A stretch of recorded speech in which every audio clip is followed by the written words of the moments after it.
ScavengerX Season 3 is edging closer and closer by the day. We've given you enough leaks to have an idea of what's going on without leaking too much. And while we get ready for the next phase, here is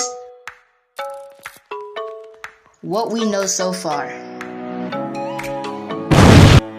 Judging from past leaks, including the emojis I've put in the descriptions, this season will be some kind of war. But the videotapes also help because they give us more of an insider of what's to come. But just in case you're new here and want to follow the storyline but don't want to watch 8 hours worth of videos, here is the storyline.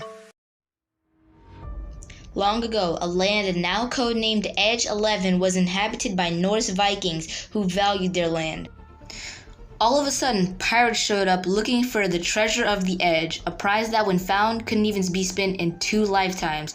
While the Vikings weren't going to give up their land that easily, the pirates were fierce opponents. After what seemed like forever, both of the groups decided to settle their differences and become partners. Later on, the 2 groups merged into one.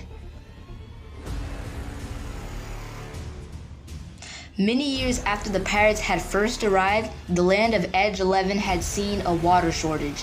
A small figure had ended up in the sky also.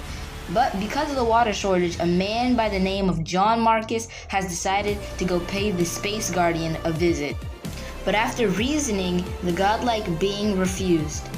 So, taking matters into his own hands, Marcus stole water from the Guardian. Strangely, the being let him be, but it didn't take long to figure out why.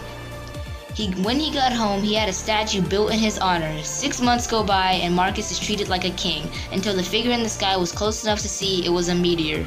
Suddenly, a voice boomed from the heavens. It was the Guardian, stating that because of his ignorance, he shall pay for his actions, and proceeds to put a huge volcano where the meteor was going to land, plunging all of them into... Starting off where the season left off on the previous one, John Marcus's statue was now thrown in the volcano, and the world was in complete disarray, and the meteor was heading straight for the volcano, which led to... After the meteor hit the volcano, the land of Edge 11 is entirely covered in lava, fitted with the now powerful meteor in the middle soaking up the lava, which leads to...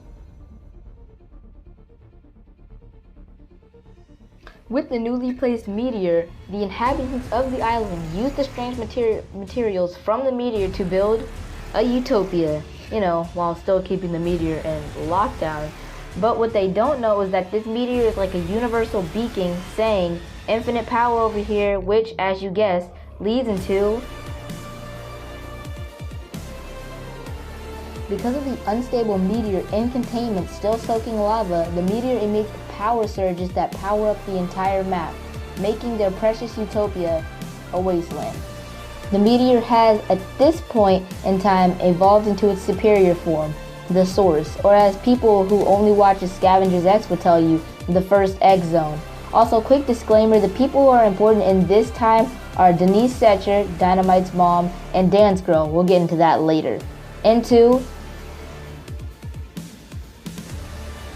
Because of the Source's ultimate power, an alliance I will call the Chaos Order came and used the Source's power to undo the unstable radiation it was giving off, and took the Source with them. Now the island is restarted and playing. Due to circumstances at the time, this was our first ever winter season, but it was still kinda canon to the story. Since the Chaos Order made an alternate version of River's Edge, there was obviously an alternate version of the meteor, and instead of it coming from the sky, the meteor dropped hundreds of years ago, and they just had to find it underground, which they managed to do. Except, strangely, a few red winter labs had popped up randomly in the season. For the sake of the storyline, I will call them the Preventers, which you will later find out why in... Now we can see in this season that another rivaling group nicknamed the Rocketeers were slowly taking over this island, while the actual original inhabitants lived in rusty mobile homes. This is now turned into a war between the Rocketeers and the Preventers, when finally...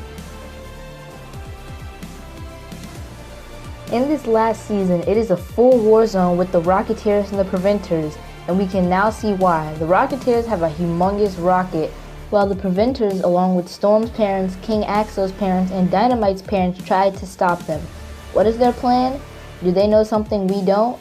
Short answer, yes, and so does Dance Girl. But the Preventers have failed as the rocket goes into the air. The inhabitants see something, a flash.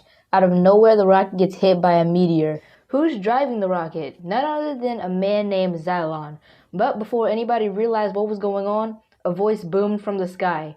You have defied me and my creation, and with that, he reverses everything. But not before freezing Dance Girl in time. Big thanks to everyone who made it this far, because, you know, the storyline is kind of sometimes doesn't make sense. It actually doesn't make sense a lot. But if you enjoyed, make sure to smash that like button, explode the subscribe button, and hit that notification bell while you're at it. Stay dynamic and be explosive. I'll see you in the next video. Peace.